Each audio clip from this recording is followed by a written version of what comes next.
Hello बच्चों, स्वागत है आपका आपके YouTube चैनल शिक्षा द एजुकेशन पॉइंट पर। आज इस वीडियो में हम क्लास 10th की हिंदी की पुस्तक क्षितिज के गद्य खंड के पाठ संस्कृति, जिसके लेखक हैं भदंत आनंद कौशल्यायन, इस पाठ के सारांश को समझेंगे।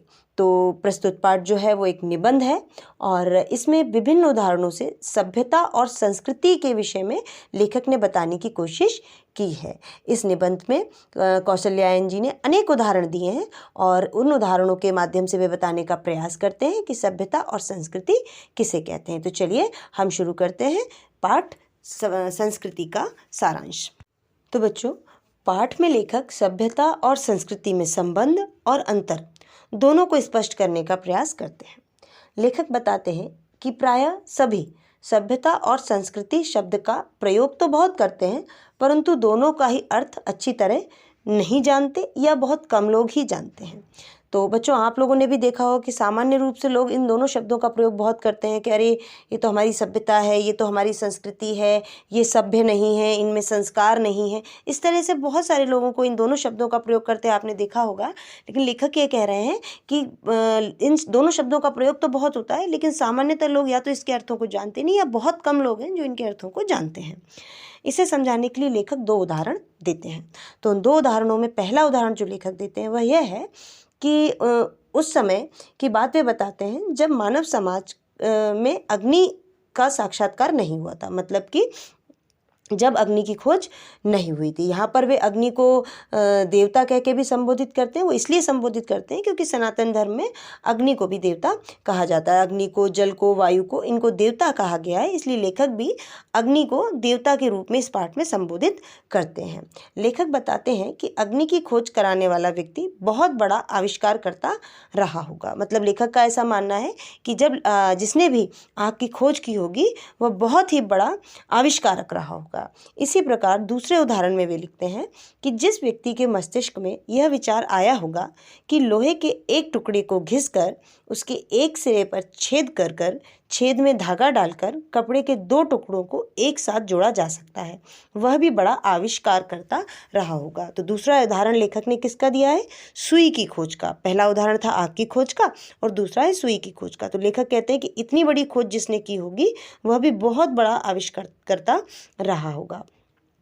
अब आगे वो लिखते हैं कि आग के आविष्कार में दो बातें हैं। मतलब कि जब आग का आविष्कार हुआ, इसमें दो बातें मुख्य हम देखते हैं। पहली कौन सी बात है कि आग का आविष्कार करने की शक्ति।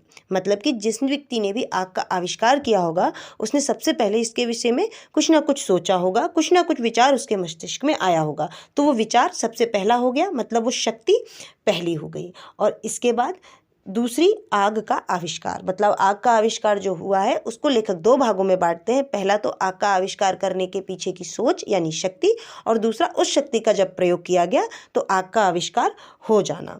उसी प्रकार सुई धागे के आविष्कार को भी वे दो भागों में बांटते हैं कि पहला, जब सुई धागे का आविष्कार करने की सोच उस व्यक्ति के दिमाग में आई होगी तो पहले वह विचार, वह शक्ति, और दूसरा जब वह व्यक्ति ने उस शक्ति के माध्यम से सुई धागे का आविष्कार कर लिया तो जो चीज़ आविष्कार हुई वह, यानी कि पहला हुआ भाग कि उस चीज़ को आविष्कार करने की सोच, और दूसरा सोच को वास्तव में परिणित कर दिया और फिर वो उस चीज़ की खोज कर ली गई, दूसरा वह भाग हुआ। लेखक लिखते हैं कि जिस योग्यता प्रेरणा के आधार पर आग सुई धागे का आविष्कार हुआ वह है व्यक्ति विशेष की संस्कृति, और संस्कृति द्वारा जो आविष्कार हुआ अर्थात जिससे प्रेरित होकर उसने दूसरों के लिए आविष्कार किया, जो आविष्कार हुआ वह है सभ्यता। मतलब कि यहाँ लेखक ये कहना चाह रहे हैं बच्चों, बहुत अच्छे से उन्होंने इन दोनों शब्दों को अलग अलग किया है और उसके अर्थ को समझाया है। उन्होंने कहा है कि जब भी किसी व्यक्ति ने दूसरे लोगों की भलाई के लिए, सुविधा के लिए कोई एक सोच रखी है और उस सोच को लेकर जब कोई काम करना चाहा है तो वह उसकी संस्कृति हुई है, और उसी काम को जब उसने पूरी तरह से कर लिया है और काम को उसको करने के बाद जो आविष्कार हमारे सामने आया है, जिसका रिजल्ट सामने आया है, वह है सभ्यता। अर्थात जितना परिष्कृत आविष्कार होगा उसे करने वाला उतना ही सुसंस्कृत होगा। मतलब कि जितनी अच्छी खोज होगी, जितनी बड़ी खोज होगी, उसे करने वाला व्यक्ति उतना ही सुसंस्कृत कहा जाएगा। सुसंस्कृत व्यक्ति की खोज स्वतः ही संतान को प्राप्त हो जाती है। आखिर लेखक कहते हैं कि जो व्यक्ति सुसंस्कृत है, जिसने उस खोज को करने का विचार बनाया था, उसकी की हुई खोज उसके आने वाली पीढ़ियों को, संतान से मतलब सिर्फ पुत्र पुत्री से नहीं है, मतलब आने वाली पीढ़ियों को अपने आप ही मिल जाती है। जैसे कि सुई धागे की के ही हम उदाहरण को लें, आग के ही उदाहरण को लें, जो लेखक ने पाठ में दिया है कि खोज किसी एक व्यक्ति ने की, वो चाहे आग की हो या सुई धागे की, लेकिन उनकी खोज का फायदा आगे आने वाली सभी पीढ़ियों को मिला। हम लोग भी आज उसका लाभ ले रहे हैं। तो लेखक वही लिखते हैं कि संतानों को अपने आप ही प्राप्त होता जाता है। संतान उसे सीख कर भले ही सभ्य कही जाए परंतु सुसंस्कृत नहीं कही जा सकती। अब यहाँ पर लेखक एक बात और कहते हैं कि संतान को यदि वह आविष्कार मिल रहे हैं और उन आविष्कारों का संतान बहुत अच्छे से प्रयोग कर रही है, जैसे कि आग हमको मिल गई, हम आज आग का सदुपयोग कर रहे हैं, सुई धागा हमको पता चल गया तो सुई धागे से बहुत बहुत तरह की ड्रेसेस बन रही हैं और भी कई तरह के प्रयोग किए जाते हैं, तो उसको सीख कर, उसके उपयोग को सीखकर हम लोग सभ्य तो कहे जा सकते हैं पर हम सुसंस्कृत नहीं कहे जा सकते हैं, क्योंकि ना तो वो खोज हमारी थी और ना ही आज हम कुछ नया करने की सोच रख पा रहे हैं। आगे लेखक कहते हैं कि दूसरा भी एग्जाम्पल वो देते हैं कि न्यूटन का उदाहरण देते हुए लेखक लिख रहे हैं कि गुरुत्वाकर्षण का आविष्कार करने वाले न्यूटन संस्कृत मानव थे। मतलब कि न्यूटन को हम क्या कह सकते हैं कि वे एक संस्कृत मानव थे। क्यों? क्योंकि उन्होंने गुरुत्वाकर्षण के आविष्कार के प्रति सोच रखी।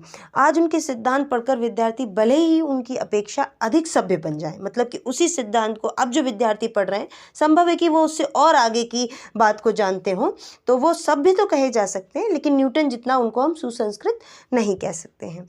लेखक के अनुसार आग के आविष्कार का कारण भूख रही हो, वहीं शरीर को सर्दी से बचाने व सजाने संवारने के लिए सुई धागे का आविष्कार हो गया हो। मतलब इन दोनों खोजों के पीछे लेखक बताते हैं कि भाव शायद ये रहा होगा कि जब आग का आविष्कार हुआ हो तो शायद व्यक्ति को भूख लग रही हो और उससे संबंधित उसने कुछ क्रिया की, और इसी तरह से जब सुई धागे का आविष्कार किया तो उसके प्रति सोच हो सकती है कि शरीर को सर्दी आदि से बचाना है या उसे सजाने संवारने के लिए अलग अलग तरह के वस्त्र पहनना है। पर जिस व्यक्ति का पेट भरा हो, शरीर ढका हो, फिर भी उसे नींद ना आए और आकाश की ओर देखते हुए वह जानना चाहे कि मोतियों से भरा थाल क्या है, यह बात दर्शाती है कि संस्कृत निष्ठ व्यक्ति कभी अकर्मण्य या निठल्ला नहीं हो सकता। अब यहाँ पर लेखक एक अलग बात कह रहे हैं बच्चों कि देखिए, ज़रूरत पड़ने पर, अपनी ज़रूरत की पूर्ति करने पर कोई खोज करना एक अलग बात होती है, लेकिन सुसंस्कृत व्यक्ति हम किसे कहेंगे? हम सुसंस्कृत व्यक्ति उसे कहेंगे जो कि अपनी तरफ से वह पूरी तरह से संपन्न है, उसे किसी तरह की आवश्यकता नहीं, किसी तरह की कमी नहीं, लेकिन वह लोगों की भलाई के को सोचते हुए यदि कोई कार्य करता है तो हम उसे सुसंस्कृत व्यक्ति कहेंगे। और लेखक कहते हैं कि जो इस तरह के व्यक्ति होते हैं, जो संस्कृत निष्ठ व्यक्ति होते हैं, वो कभी भी अकर्मण्य या निठल्ले नहीं होते हैं। क्यों?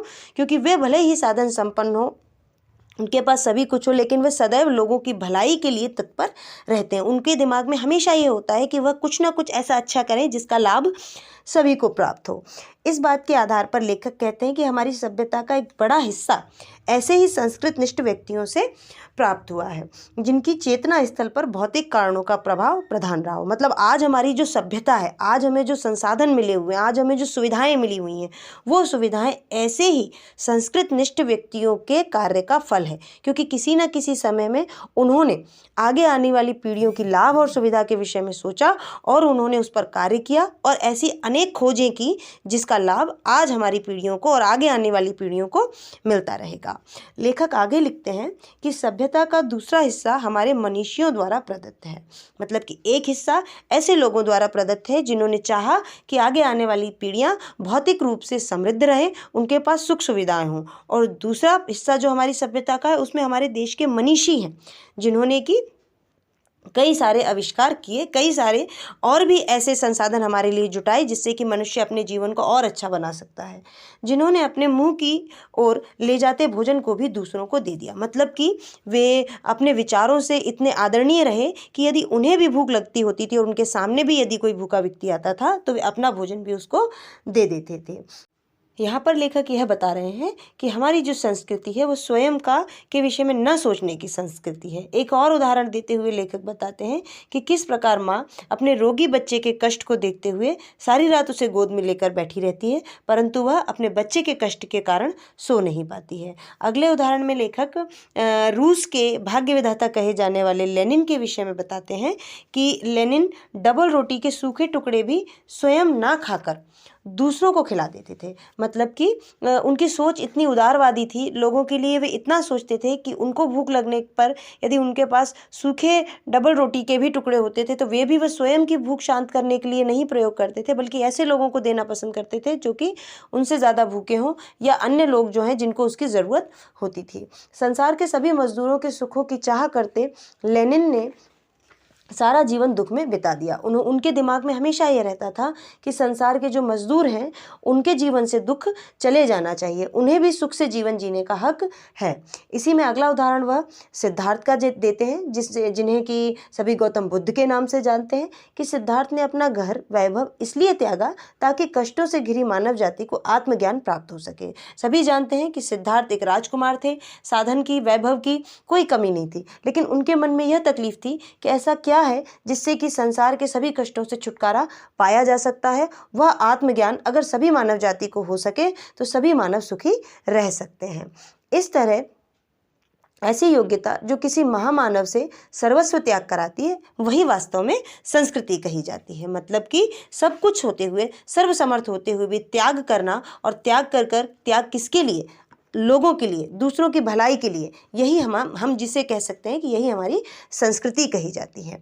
संस्कृति का परिणाम है सभ्यता, और जैसा कि पाठ के शुरू में ही हमने कहा कि संस्कृति एक अच्छा विचार है, और उस विचार को जब व्यक्ति कार्य में परिणित करता है, उसका जब रिजल्ट आता है तो वो होती है सभ्यता। हमारे खाने पीने, रहने, आने जाने के साधन, परस्पर कट मरने के तरीके भी, ये सभी हमारी सभ्यता को ही प्रदर्शित करते हैं। आगे लेखक लिखते हैं कि मानव की जो योग्यता, जो भी उसकी एबिलिटी है, जो उसकी प्रतिभा है, उसे यदि वह आत्मविनाश के साधनों के आविष्कार की तरफ लगा देता है तो उसे क्या हम संस्कृति कह सकते हैं या उसे असंस्कृति कहेंगे? बच्चों, यह प्रश्न आज हम सभी के सामने है कि यदि प्रतिभा है, यदि योग्यता है, तो उस योग्यता को आत्म विकास, समाज विकास के कामों में लगाया जाए या समाज को नष्ट करने के लिए, स्वयं को नष्ट करने में लगाया जाए। क्यों? क्योंकि संस्कृति तो वही होगी जब हम अपनी प्रतिभा, अपनी योग्यता, अपनी एबिलिटी का प्रयोग समाज और देश की भलाई के लिए करें। इसको हम संस्कृति कहेंगे, और यदि इससे उल्टा हम काम करते हैं तो वह असंस्कृति ही कही जाएगी। ऐसे ही जिन साधनों से मनुष्य आत्मविनाश की ओर चल दिया, वह सभ्यता है या असभ्यता? तो सीधी सी बात है कि यदि व्यक्ति नकारात्मकता से घिर जाता है और गलत रास्तों पर चला जाता है तो वह असभ्यता ही कही जाएगी, उसे हम सभ्यता नहीं कह सकते हैं। लेखक लिखते हैं कि संस्कृति का भाव यदि कल्याण का न रहा होता तो वह असंस्कृति होकर ही रहेगी। मतलब कि यदि लोगों का कल्याण का भाव उसमें नहीं है तो वह असंस्कृति ही कहलाएगी, और ऐसी असंस्कृति का परिणाम असभ्यता ही होगा। मतलब कि अगर समाज में असंस्कृति आ गई है, लोगों की सोच विचार नकारात्मक हो गए हैं, खराब हो गए हैं, तो इसका परिणाम यही होगा कि असंस्कृत सोच एक असभ्य समाज का निर्माण कर देगी। मानव की संस्कृति अविभाज्य है, उसमें कल्याण का अंश अधिक है। मतलब कि हमारी जो संस्कृति है उसमें कल्याण की भावना ही मूल में है, मुख्य रूप से है, जो श्रेष्ठ ही नहीं स्थायी भी है। मतलब श्रेष्ठ तो है ही और स्थायी भी है। इस भावना को ही हम सही भावना कह सकते हैं, क्योंकि इसी से मानव का, समाज का, देश का और विश्व का विकास होता है। तो बच्चों, यहाँ आकर संस्कृति पाठ का सारांश पूरा होता है।